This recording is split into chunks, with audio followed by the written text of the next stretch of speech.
ยังเว้ยคอบ่โซ่ดูโซ่พี่น้องเบิ่งนี่เอ้ยมือสมังเฮามาลุ้นน้ำกันพี่น้องพี่น้องกูจักดอกได้หลายตัวแล้วพี่น้องพอได้กินแล้วแหละน้องน้อยๆน้องดอกแต่ละปีหน้ามันก็จะล้นหมดแล้วแต่ว่าปีนี้เฮามาหาซ่าเกินไปบ่เห็นเลยเดี๋ยวปีหน้าบ่กองสิอันคักๆเฮ็ดคักๆหลอกอันนี้ไม่แต่ว่ารถจกมันบ่ได้เข้ามาง่ายๆเพราะว่าบ้านเฮามันอยู่นอกตัวเมืองดูว่าเขาจะมาเฮ็ดทางเขาจะเข้ามาจังเนาะเว้ยเนาะป่าน่ะเด้อตะย่านเถอะวิ่งเลยเดี๋ยวเฮาเฮ็ดเองบ่โคเลยวะมือสมังเฮาบ่ต้องย่านเรื่องหาอยู่หากินเบิ่งสิพ่อกุมลูกกุมเมียบ่สิหากินซะนี่บ่เอาพี่น้องมื้อนี้มาหาอยู่หากินนํกันเนาะมากับเสี่ยว2คนมื้อนี้พี่น้องเอ้ยบ้านเฮานี่แหละพอได้อยู่ได้กินก็สิลำบากแน่แต่ก็หาพอได้กลุ่มครอบครัวนะมากก็ได้บ่ได้ไปหาเรือกินเรือใช้ขนาดนั้นคิดว่าบ้านเฮามันหาเรือกินเรือใช้บ่ได้นะพี่น้องไปหากินบ่อนใดก็พอได้แต่กินกลุ่มครอบครัวไปมื้อนี่แหละหาเช้ากินค่ำบางคนก็ได้นี่แหละพี่น้องมามื้อนี้น้องพ่อเฒ่าน้ำก็บกไว้เลยแหละ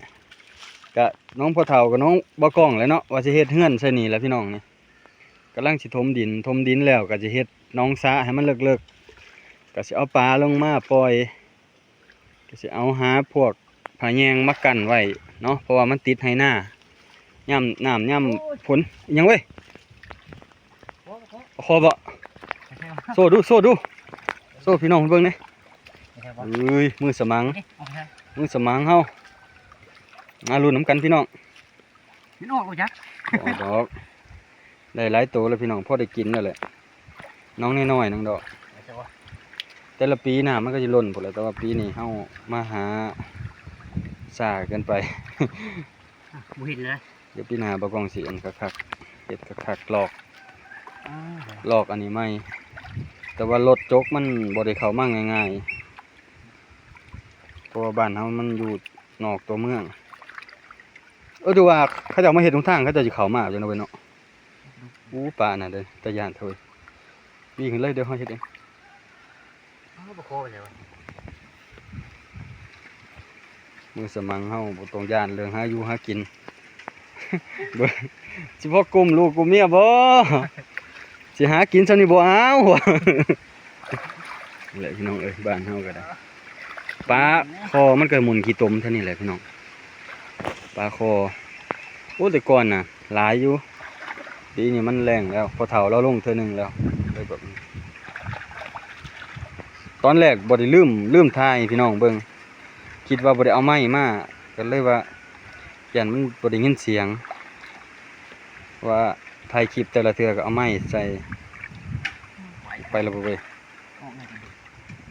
อยู่ขี้ตมคิดว่าอยู่ขี้ตมนะลมเย็นจังไม่แห้งเลยพี่น้องเอ้ยไปเลยเนาะเสียดายเด้แต่ป่นเด้อนะป่นเช่นน้ำไม่สมกระแสบด้วยเว้ยปลาดุกปลาคอกันเลยไปเลย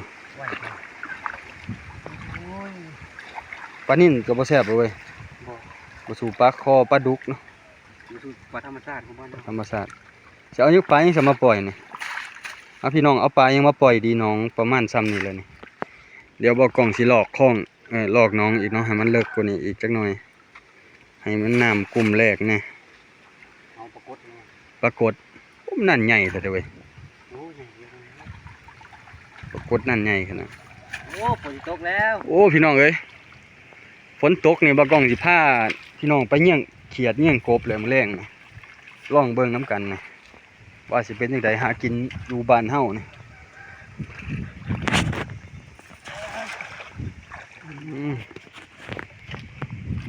มันเชี่ยวลงมือก่อนเนาะตัวเชี่ยวเป็นมือสมัง ปลาก็ได้บ่หลายแล้วพี่น้องเอ้ยบ่ได้แต่กิน2ครอบครัวปึ๊บนี่ปลาคอปลาดุกนี่พี่น้องเอ้ยปลาคอปลาดุกพอได้กิน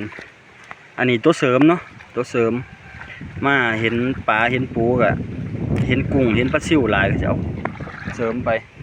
ก้อยสู้พ่อเฒ่ากินเพิ่นว่าก้อยแก้มดิ ก้อยแก้มอุ้ยไปเว้ยโอ้ปลาซิวเว้ย ปลาซิวว่ากล้องอยากลงน้ำนี่ก็พี่น้องแต่ว่าย่านโทรศัพท์ตกว่ะถ้าตกก็จบเลยนะ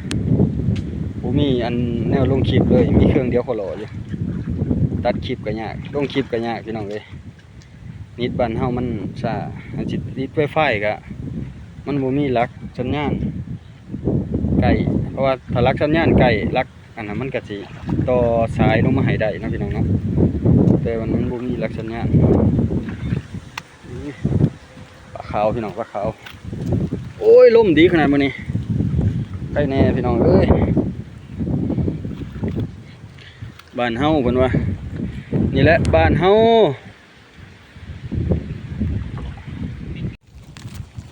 นี่ถ่ายมัน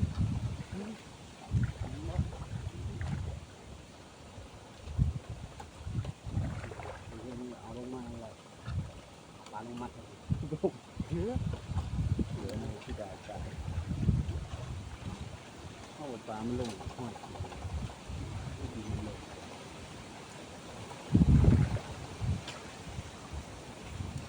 เขาทุกมือเขาเก็บ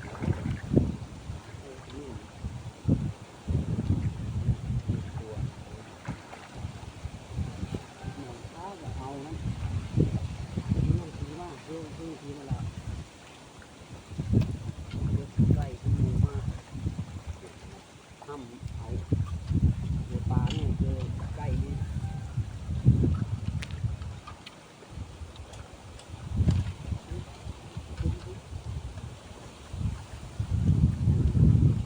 พี่น้องเอ้ย เมื่อวานนี่ได้ปลาดุกปลาคอเนาะอันนี้ปลาคอกระย่างเมื่อวานนี่เซียวกับบัวเอาเมื่อวานนี่มันเอาแติกุ้งเมื่อวานอันปลาดุกพี่น้องปลาดุกต้มปนเนาะต้มแจ่ว เฮ็ดอยู่เฮ็ดกินตามภาษาชาวบ้านเฮา บ้านนอกบ้านหน้าเฮาพอได้อยู่ได้กินเอาเฮ็ดบ่ได้ยากหลายอย่างเนาะพี่น้องปนปลาจำแจ่วไปโลกพักโลกหยาไปก็พอได้อยู่ได้กินฝนก็ตกลงบ่แห้งหวานบางทีพี่น้องดินเปียกน้อยนึงพอมีแห้งครับดินเปียกก็ได้ตกก็ตกบ่แห้งตกพอกำกาดินก็ได้วันนี้ก็จะไปหาตัดลักกาเนาะพี่น้องเนาะตัดลักใส่เฮ็ดตะกะแหลมซักเลยซักเฮ็ดขันหัวพี่น้องเดี๋ยววันนี้จะไปหาตัดแถวดงพุ่นแหละแถวสวนไปกับเมีย2 คนเบิ่งว่าจะได้จักหลักได้สมมาได้แล้วพี่น้องเดี๋ยวไปเบิ่งกันวันนี้ก็เฮ็ดอยู่เฮ็ดกินซะก่อนตอนเช้า6 โมงกว่าหลายๆคนเขาจะก็ออกไปหลายเลยเด้เดี๋ยวจะเฮากาแฟห้องส่งเลยวะจะกินกาแฟพอน่ะพอมีแห้งพี่น้องจังไปต่อเพื่อเราปลาดุกว่าน่ะมัน ตามประตูเลยบ้าง โอ้นี่ว่านี่ก็ได้ติดกลางนี่พี่น้องปลาดุกเมื่อวานนี่ก็ได้เห็ดแจ่วเห็ดหยังเลยพอได้อยู่ได้กินอยู่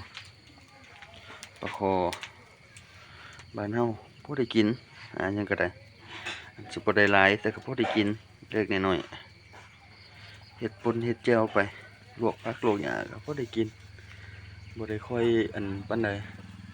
ถ้าว่าฝนตกฝนหยังก็บ่ค่อยอึดอยากปานใดดอกแนวกินแต่ว่าเขาหน้าแล้งมาแล้วโอ้ยจุกเลิศผู้ใดก็ได้เงียบหลาย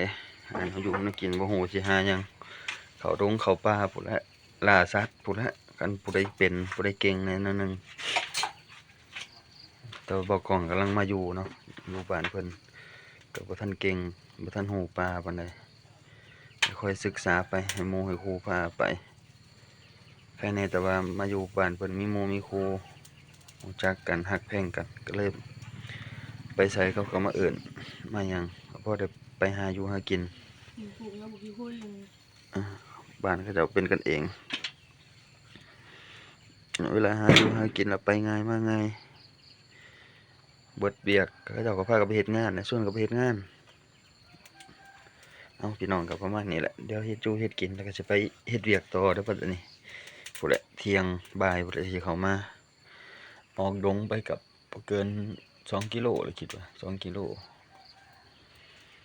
2กิโลนิดหน่อยๆออกดงไปตัดพื้นตัดหยังก็ได้เอาพี่น้องจะไปเบิ่งกันแม่ครัวจักล้างอาหารหรือบ่ ล้างแล้วพันละวีผม อันนี้อันยะอยู่